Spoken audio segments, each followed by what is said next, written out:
Le lion de cristal. Dans une grande ville entourée de montagnes et de forêts vivait un célèbre super-héros nommé Max Volt. Grâce à ses incroyables pouvoirs électriques, il protégeait les habitants contre les voleurs, les monstres et toutes les menaces qui pouvaient apparaître. Les habitants l'admiraient énormément. Chaque fois qu'un danger survenait, Max Volt arrivait à toute vitesse pour sauver la situation. Un soir, alors que le soleil se couchait et que le ciel devenait orange et violet, Max Volt observait tranquillement la ville depuis le sommet d'un immeuble. Soudain, une lumière étrange apparut dans le ciel. Cette lumière était beaucoup plus brillante qu'une étoile. Elle traversait les nuages à une vitesse incroyable. Les habitants sortirent de leur maison pour regarder le phénomène. Puis, dans un bruit assourdissant, l'objet lumineux s'écrasa au cœur de la grande forêt située près de la ville. Le sol trembla. Les oiseaux s'envolèrent dans tous les sens. Max Volt comprit immédiatement qu'il devait aller voir ce qui venait de tomber. Il s'élança dans les airs et fonça vers la forêt. Après quelques minutes, il arriva sur les lieux de l'impact. Un immense cratère fumant avait détruit plusieurs arbres. Mais ce qu'il découvrit au centre du cratère était encore plus incroyable. Une gigantesque créature se tenait debout au milieu des rochers. C'était un lion immense. Sa fourrure brillait comme des diamants. Sa crinière était composée de magnifiques cristaux bleus, violets et argentés. Chaque fois qu'il bougeait la tête, des reflets lumineux illuminaient toute la forêt. Max Volt resta sans voix. Il n'avait jamais vu un animal aussi extraordinaire. Le lion ouvrit lentement ses yeux étincelants. « Bonjour, Max Volt. » Le héros sursauta. « Tu connais mon nom ? » ?»« Bien sûr. Je connais les plus grands défenseurs de ce monde. » « Qui es-tu » Le lion s'approcha calmement. « Je suis le lion de cristal, gardien du royaume des mille lumières. » Max Volt observa l'animal avec curiosité. « Pourquoi es-tu venu ici ?» Le visage du lion devint soudain sérieux. « Mon royaume est en danger. » « Que s'est-il passé ?» Un sorcier maléfique nommé Ombrex cherche à voler les cristaux sacrés qui alimentent toute la magie de notre monde.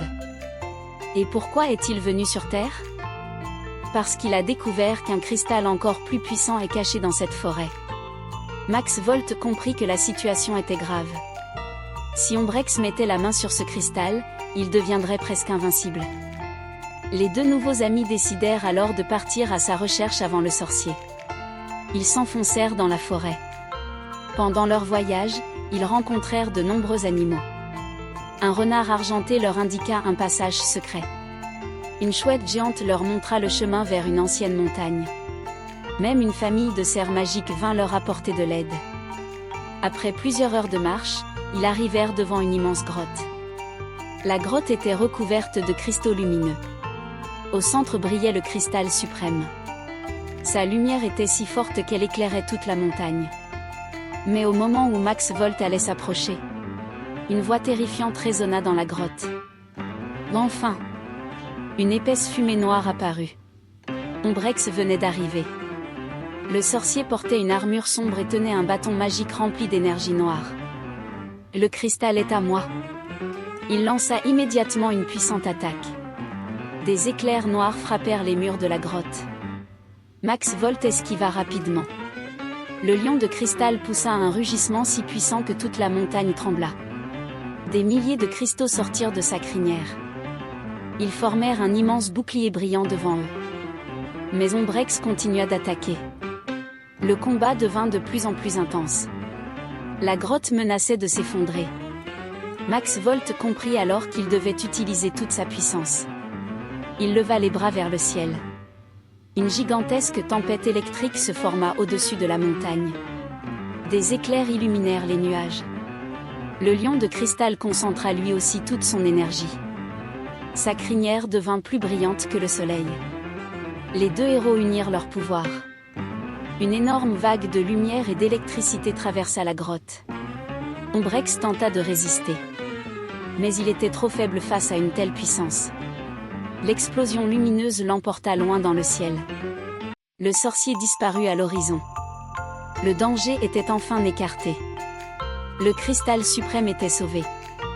Tous les animaux de la forêt sortirent alors de leur cachette. Les oiseaux chantèrent. Les cerfs dansèrent.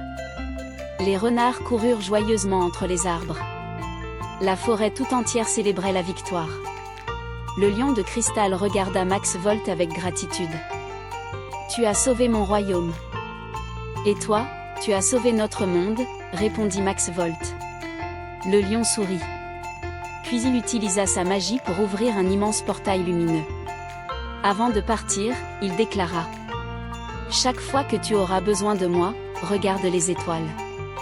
Je reviendrai. » Le portail se referma lentement. Mais certaines nuits, les habitants affirment encore apercevoir une étrange lumière bleue dans la forêt. Et lorsqu'ils l'aperçoivent, ils savent que le lion de cristal veille toujours sur eux. Fin. Lion étincelle, signaux de tension.